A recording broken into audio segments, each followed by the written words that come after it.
Hey guys, welcome back to my channel. বেরিয়ে পড়লাম সকাল সকাল ঠাকুর শ্রী শ্রী রামকৃষ্ণদেবের দেশ কামারপুকুরের উদ্দেশ্যে। আর রাস্তার সুন্দর ভিউ দেখতে দেখতে পৌঁছেই গেলাম কামারপুকুর। এই রাস্তাটা খুবই সুন্দর, আর হাতে গোনা মাত্র কয়েকটা দিন বাকি, তারপরেই শুরু হয়ে যাবে বাঙালির শ্রেষ্ঠ উৎসব দুর্গাপুজো।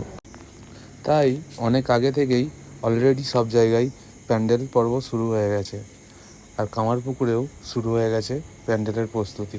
আর এটা হলো দিশারি ক্লাবের পুজো। এখানেও শুরু হয়ে গেছে জোর কদমে প্যান্ডেলের কাজ। আশা করি প্রতি বছরের মতো এবছরও দিশারি ক্লাব সকলের নজর কাড়বে।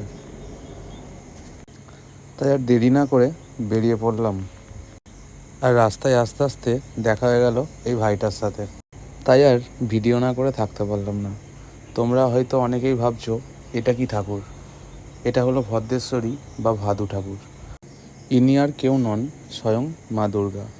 আর এই ভাদু নিয়ে অনেক অনেক কথা লোকমতে আপনারা শুনতে পাবেন। এই ভাদ্রেশ্বরী বা ভাদু উৎসবটি ভাদ্র মাসে পালিত হয়, আর সারা ভাদ্র মাস জুড়েই এই উৎসবটি হয়ে থাকে। এই উৎসবটি সাধারণত বাঁকুড়া, বীরভূম, পুরুলিয়া, মেদিনীপুর, এমনকি রাঁচি ও ঝাড়খণ্ডেও এই উৎসব হয়ে থাকে।